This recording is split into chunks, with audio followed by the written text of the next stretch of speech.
everybody, it's Jenny Craig Brown here, and I am here in what I like to call Miss Brown.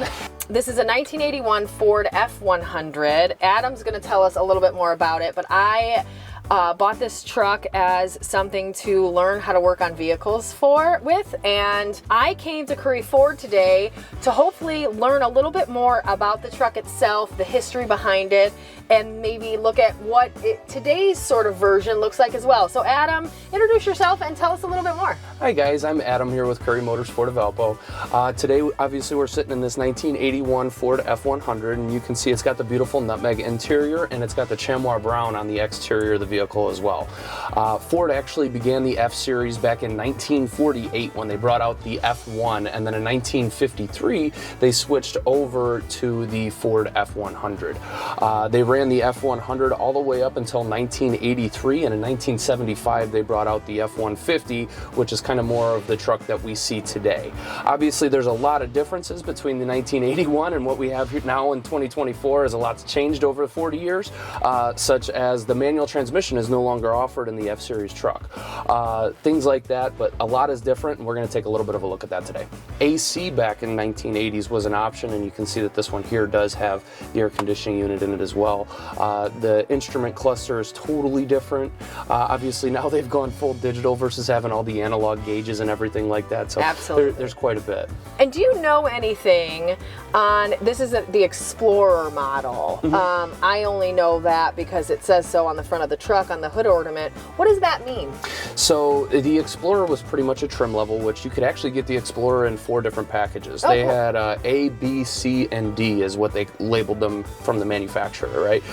The A would be more towards the base model, and obviously the higher you go, the more things that they add into the vehicle.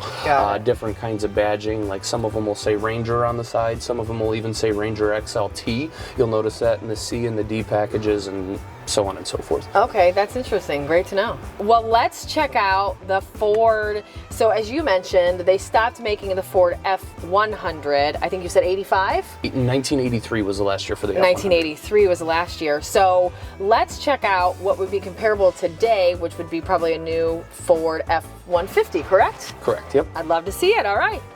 All right, guys, so now we're going to take a look at the new 2024 F-150. I do want to start by stating that this one does have the V6 under the hood, which is similar to the 1981 that we looked at, as it just had an inline 6-cylinder engine.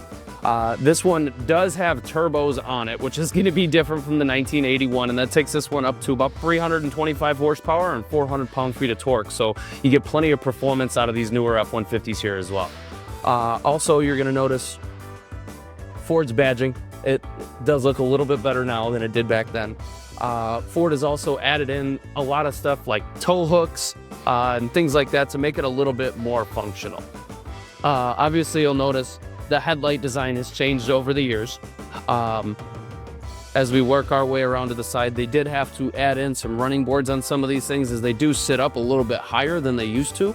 Makes it a little bit easier getting in and out of the vehicle as well. When we move towards the back, you'll notice the 4x4 badging. And Ford still actually does a full leaf spring setup, which Ford is the only one in a half-ton configuration that still do full leaf springs. Go ahead and open up the tailgate. This one does have the 8-foot bed, which is the longest bed option.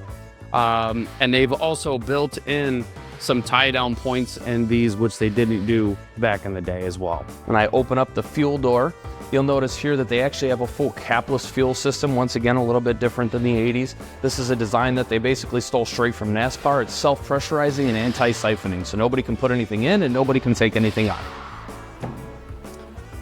And then we could work our way to the driver's seat and take a look on the inside, where once again, everything is completely different.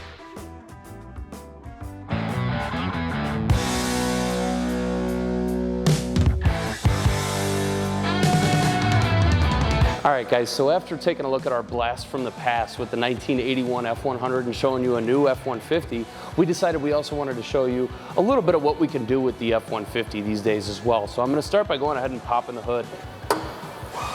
And under the hood, you'll notice that we've actually supercharged this 5-liter V8. It's putting out over 700 horsepower.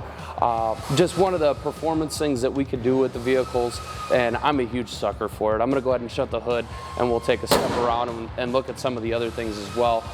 We've also added custom 22-inch chrome wheels. We've tinted out the windows on this one as well to give it that blacked out look, which is pretty sharp. We've also done aftermarket exhaust on this one as well, so to give it that really nice sound too.